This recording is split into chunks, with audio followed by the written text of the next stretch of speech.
everything else. But we're going to talk about that a little bit later because we're going into the draft between Blacklist International going up against Echo, where both teams know each other so well. Let's look at the bans. Off the bat, I'm really wondering what kind of particular bans are going to come out. And for Echo, they seem very targeted. And for the side of Blacklist, you can say it's targeted, but for the most part, you can still say it's just textbook, right? As the Joy here gets banned as well from the side of Echo. Yeah, looking at the bans coming in from Echo, because again, as a first pick, you can dictate the draft. You can start the momentum, you can start the tempo, because the draft that they've been banning out is, sure, strong picks, but also signaling whatever lineup that they have might have a backline that will not be able to survive when getting engaged by a Benedetta or a Joy. Yeah, and I guess both teams understand that the front to back isn't as simple anymore in the current metagame, right? You're afraid of heroes like Glue, which is still open. You're afraid of heroes like Ling in the right hands. So with that being said, I'm guessing this first pick has to play with either the box concept or drawing lines to counter that.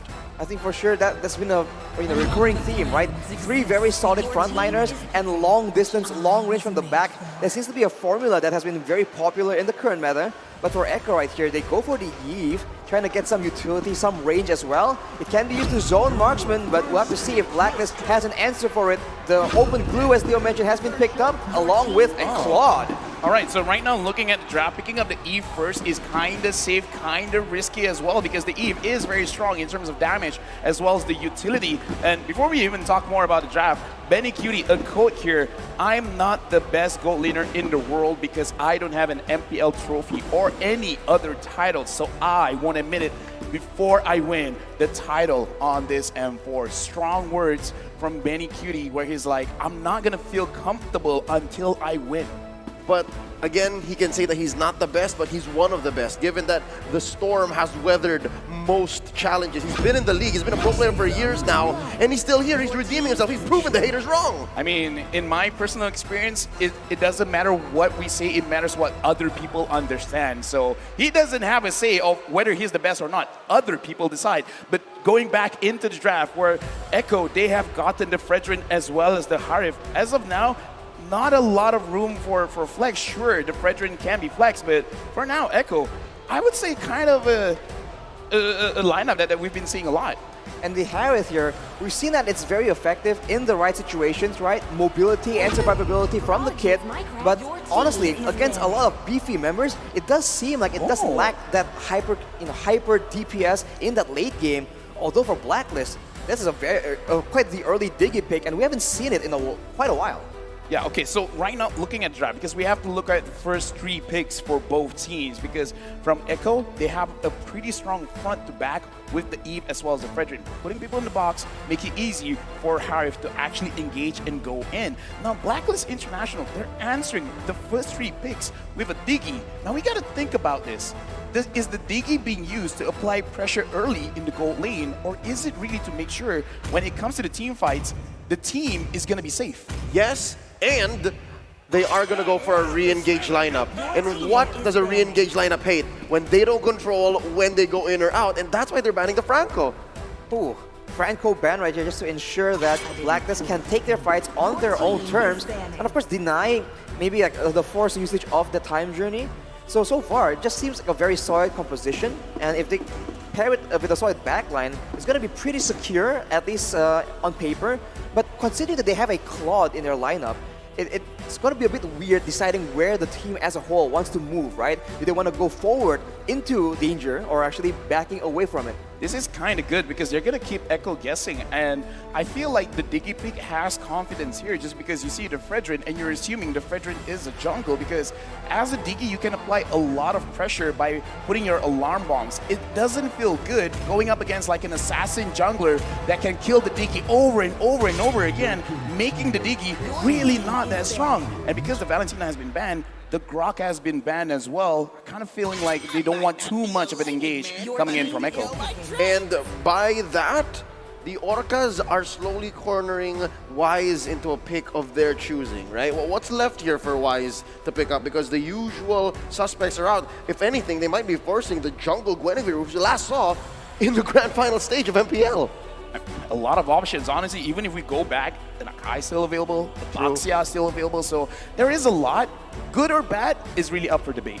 Exactly, especially with how the meta has progressed, you can't really guarantee that these picks that worked quite a long while ago can still be as effective. Because maybe the exact reason why it hasn't been picked up is because teams have been solving that puzzle already. But here we go, we've got a bit of a sneak peek from the phone. It's going to be a Baxia, and that's going to be a very fast composition coming in from the side of Blacklist. That's a deep cut, right? I said go back to MPL Philippines Season 10, and then we will go back to, like, what, Season 8? It's almost like I'm an analyst. Whoa. Like I know what's gonna happen. But yeah, the Dyrov has been picked up, so now Blacklist International, they gotta really prepare what's gonna happen, because with the Dyrov, a lot of the armor that they already have is gonna be shredded. So Echo, with this current lineup, if they want, they could really go aggressive. They could just like pick up a Cho and then just like, I don't care what you guys are gonna do, we're just gonna force the issue. You either pop the time's journey now, or you suffer the consequences. I like it. It's a proactive way of solving the problem. That's certainly a way to deal with the time journey. Just force them to keep using it. And now I think they were expecting perhaps something, I don't know, they wanted to just pressure you in the jungle. So the Hilda, it's a very annoying pick. And, you know, considering how fast and how pick-orientated Blacklist composition is right now, having a Hilda in the front is going to be such a chore for Blacklist to deal with. It's also a swerve. And now going into the hands of Haji, of course, this is the Imam special. That's a savior. So far, I'm liking it. If there's anything missing from Blacklist is that early game velocity. Like, they're going to have to wait until Echo makes a mistake and makes an opening, and then they can ramp up.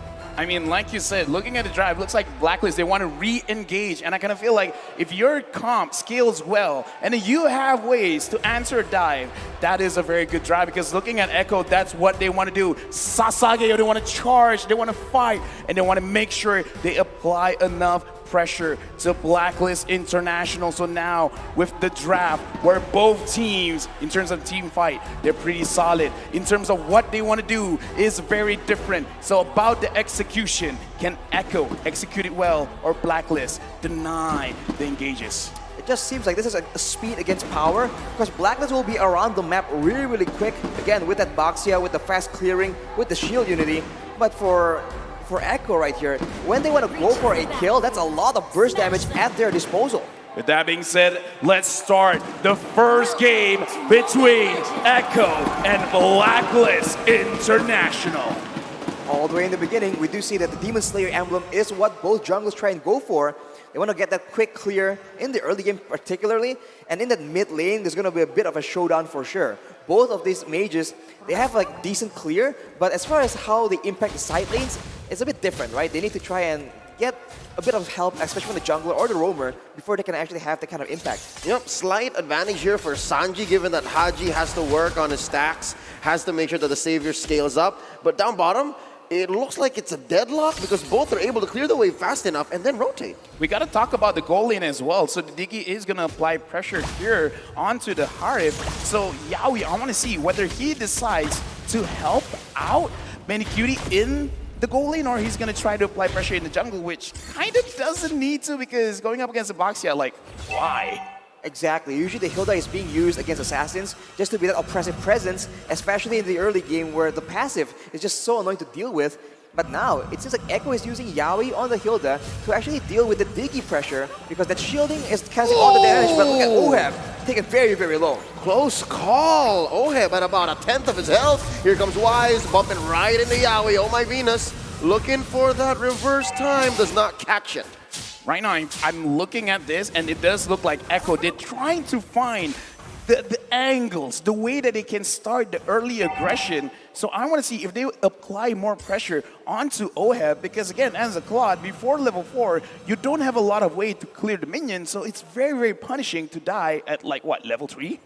Yeah, the wave clear is definitely a big issue, especially against a Diggy. They're just constantly trying to actually do some damage, do some poke damage. But with all the members, with 4 at least, 4 people in total in the top side, it doesn't seem like Echo is going for the turtle, but Blacklist is trying to contest it. Yep, Wise looking for it. Sanford spots him. There's the box by Sagi. Real manipulation. Turtle scared by Carl, and and Sanji takes down Wise. When we look at this lineup, this is what we were predicting Echo. They're going to start the charge. They're the one that is going to say, I'm going to have tempo. And Blacklist, they got to answer this by not dying a lot. And now Rashi, looking at the items, anything that we have to pay attention to. It does seem like Sanji is going straight for the Enchanted Talisman. With how he's performing, he's going to be using a lot of mana, so it makes a lot of sense. Later on, there'll be a bit more damage being built on his side, but oh my Venus almost gets taken out as Oheb now just goes face-to-face against Yaoi. But he is still on the tank emblem, so tanky, doing a decent amount of damage, especially in the early game, making the best use of that Hilda. Well, now we got to talk about the Hilda, but before that, Sanford and Edward 1v1. Is there really going to be any big trades here? I don't think so. But on top, Oheb goes down. Oh no, and the box wasn't even there, so this is just the pure raw power of a Hilda. Yeah, I kind of want to talk about that as well, Arashi, where a Hilda pressuring, sure, but pressuring the goal lane, how does Yaoi do this? Like, what is he really taking advantage of? He's just taking advantage of the fact that Blacklist doesn't really want to stay and be passive in the lane, so he just stays around there and just keeps moving in and out of vision. And, you know, sometimes it works out, sometimes it doesn't. But the point is, he's being a disruptive force, just taking away the focus of Blacklist from the rest of the map. And look at that! Gets a 1v1 question mark, and Whoa. there's bodies falling for Blacklist all across the map. V and Wise taken down 3 for none, 5-0 scoreboard. 5-0, 2K goal difference, and in my map, Oheb goes in against Benny Cutie. Will this be a good idea? Summon Force put in underneath the turret. Oh, very low. Carl Deasy gets the kill, flanked him from the back line. Oh, my Venus falls as well. LaFell, you were saying? Now, I'm just saying right now, 7-0, 2.4. In my opinion, if you're a scaling composition, you don't want to lose more than 2,000 gold, and now it's 2.6 in the first 4 minutes. Echo, man, they just find their power spikes, and once they felt they had an opportunity, every single member just went for the 1v1 phase all over the map, and at the same time, 3 members from Blacklist gets taken out. That is not ideal at all, and now with that pressure, Echo will be going for the neutral objective, and according to the pattern, they're going to try and take some turrets. That's a free turtle. LaFell, that 2K threshold, can we call it the LaFell threshold? Because that's essentially what sets apart good teams when they can read that situation. Hey, if anything can be named after me, I'm gonna take it. And now it's 3K. Looking at the items here, looking at Blacklist, the only one that has completed the item is Wise on this box here with the Radiant Armor. Is it enough, Arashi, for them to kind of negate some of the attacks coming in from Echo?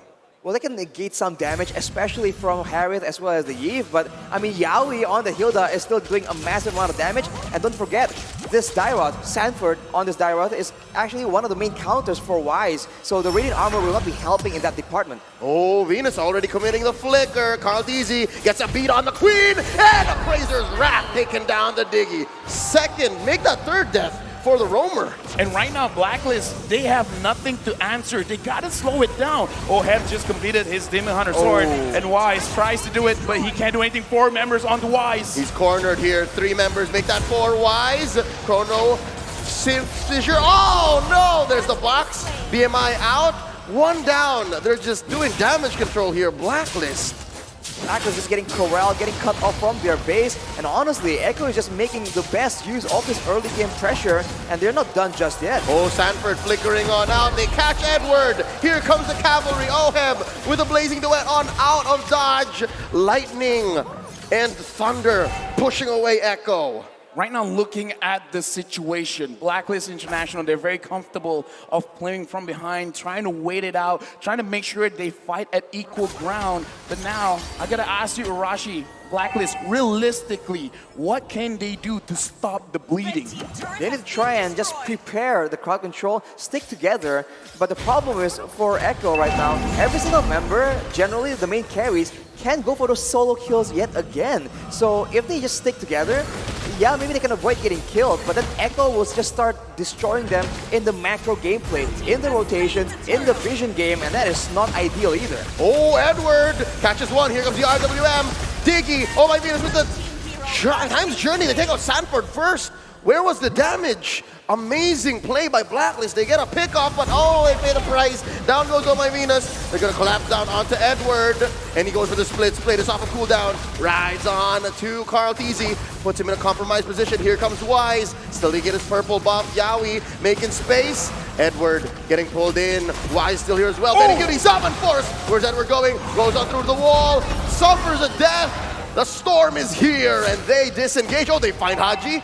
Will they find him? Will they get him? Oh, RWM one more time. Sanji, his team fight's going on forever. It's just 7 minutes, but the damage coming in from Echo is so much, and Wise, he's gonna get taken down. Oh, Dawning Light unable to save those two in mid. Be Wise fall underneath tier 1. 3 members down despite the best efforts from Blacklist to try and control the damage. It's just so much burst coming in from the side of Echo, and look at that. There's nowhere to save. They're not done. Carteezy finds him in the back line. Sanji with the Void Crystal. Pop in Oheb. And now Edward and Oh My Venus finding sanctuary underneath tier 2. This explosiveness is controlling Blacklist International. Looking at the items right now, the Xavier only having the Clock of Destiny really won't deal out that much damage. And the Claude, 8 minutes in, only with the Demon Hunter sword.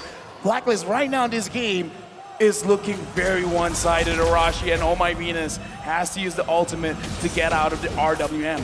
I mean, Sanji right here with the Ice Queen's wand. Just popping that alone is enough threat for Blacklist to just react with so many skills. And on top of that, Benny Cutie is supposed to be a late game hero. He has so much damage right now. Oh, it's a full-on engage. Haji very low. Oh, Appraiser's Wrath puts him at 1 HP. Grandma! Sanford finishes him off through the wall. Now it's Edward in the front line. Split.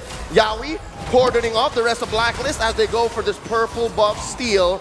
It's calm for now, but Echo are just pummeling on through Blacklist jungle straight to the Lord. Right now, I gotta ask you, because Blacklist 7,000 rolled down. Should they be getting any kind of view of getting a comeback? Who is it going to come from? Is it going to come from Haji, Oheb? Who's going to make that comeback happen? In that sentence alone, they went up another 1,500. Right? Oh, wow. It's at 9 now almost. So I'm guessing if it's up to me and if it's something that I've seen before, given my history with Blacklist, it's got to come from Haji. So again, protect Haji at all costs and protect the map. I have to agree with that statement, man. Haji is the one with the wave clear. Haji is the one that later on, I guess, can just do a lot of poke damage with a Dawning Light. So I think he's a big factor. And if Echo still goes with his aggressive style, he's the one with the Mystic Field that can stop a lot of this playmaking. But look at that. It's so aggressive coming in from Echo. Oh, look at the angle that Yowie and Carl are drawing. Concealed play by Yowie. Disengages, pushes them away, allowing Carl Teasy to steal the orange. Right now, Echo, they're really pushing hard because Lord is coming up top. They're pushing Blacklist away from the turrets. They're taking it one by one, almost a 10,000 goal lead. Oh My Venus as well as Oheb, they are at half HP. They can't even handle the range, the siege coming in from Echo. Oh, there's the RWM keeping down Oh My Venus, forcing the Time's Journey. Lord swinging away, shield popped, and the inhibitor up top, and they're still going. Sanji swiping, tapping. Edward taking care of that wave in mid. Echo disengages. Man, that poke damage coming in from Sanji is just brutal, man. With the glowing wand right here, every instance of damage is getting buffed, and even the tankiest member, like Edward, will just start suffering from that percentage HP damage. Taking a look at the items, Oheb has the golden staff, but is it too little too late? If you compare him to Benny Cutie right now, there's a lot of true damage. Oh no! Right underneath that inhibitor, they take down Haji. Blazing the way by Oheb, but it's a little too late. They're gonna take it down. Another RWM. Yowie very low, still gets out, has an immortality. No casualties from Echo. Blacklist can't punish. Yeah, Blacklist can't punish because, again, a difference of like 1.5 items right now between Echo and Blacklist. Like, that is Per hero, per hero, mind you. So now, like, the deficit is like so big. Even I'm asking myself, is this really comebackable? The gold difference is almost at the 1k gold per minute, man. It is insane, the tempo that Echo is pushing onto Blacklist. And despite their best efforts, even now, the jungle is just never really a safe place. And the only time Blacklist can come out is when Echo pulls back. But even that might be a trap, because that means there's a longer distance that Echo can just run Blacklist through, right? Just chasing them all the way with the slows, with the crowd control. And it's a nightmare for Blacklist right now. Good news, bad news. There's a push by Oheb in the bottom lane.